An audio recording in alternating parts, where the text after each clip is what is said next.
Diary, it's the end of October 2021, and I am the kind of person that gets sad when I get rid of fantastically good technology. And here is the Xiaomi, let's get the box, Poco M3 Pro 5G phone. It's quite simply the best entry-level phone I have ever owned. The previous best was the Nokia 7.2. And this has eclipsed it. I never thought I'd get anything as good as a Nokia 7.2 in terms of value for money and performance. This phone has smashed all the barriers.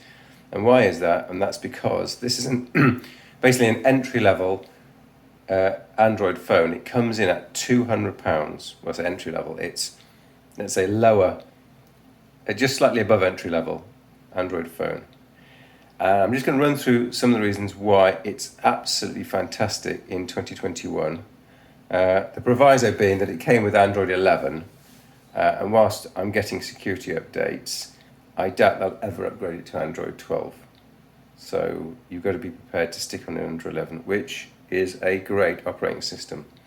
So we have a over 6 inch, I think it's 6.5 inch screen. So it's a large, very bright screen.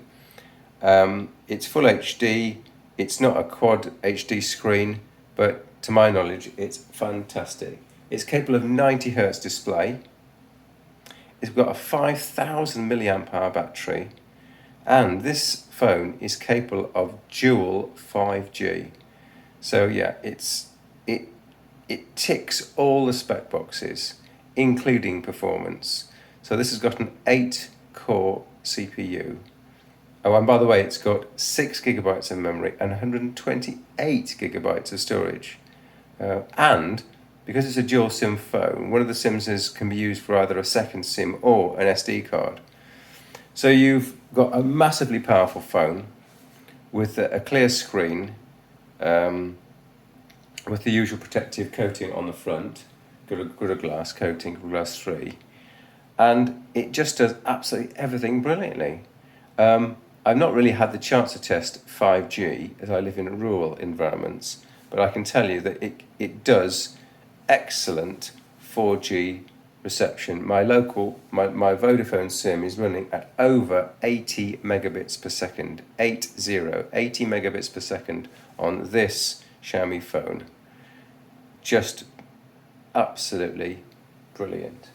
Like I say, it's a dual SIM phone, and that's important in the UK because if you travel and you have a second SIM, you might have a primary SIM which you have in your home country, and when you travel, for example, you might travel a lot to, let's say, Switzerland, you'd then have a Swiss local SIM, and because eSIMs just haven't caught on, you can just put that second SIM into this phone without any problem whatsoever.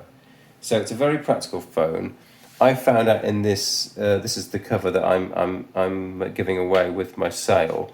It's a very robust phone. It's nicely weighted as well. So in the hand, the weight is equally spread across the whole phone. It doesn't feel like there's a lot of weight at the top, which, for example, I have got a phone that I am kind of testing here, and all the weight is at the top. So when you hold the phone, it's kind of uncomfortable.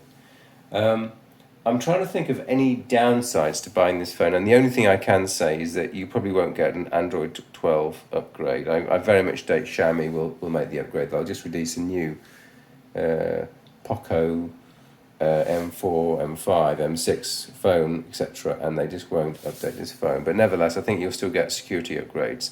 So that's it, the Xiaomi or Poco M3 Pro 5G phone, an absolute miracle of a phone. It's £200. I really think that if you're in the market for a very capable, just past entry-level phone, this is going to blow your socks off. Don't, for goodness sake, buy a second-hand iPhone. You can get a 4 or 5-year-old iPhone, or you can get this bang up-to-date dual 5G, very capable Xiaomi phone. I'd take this one. Thanks for watching, Derry.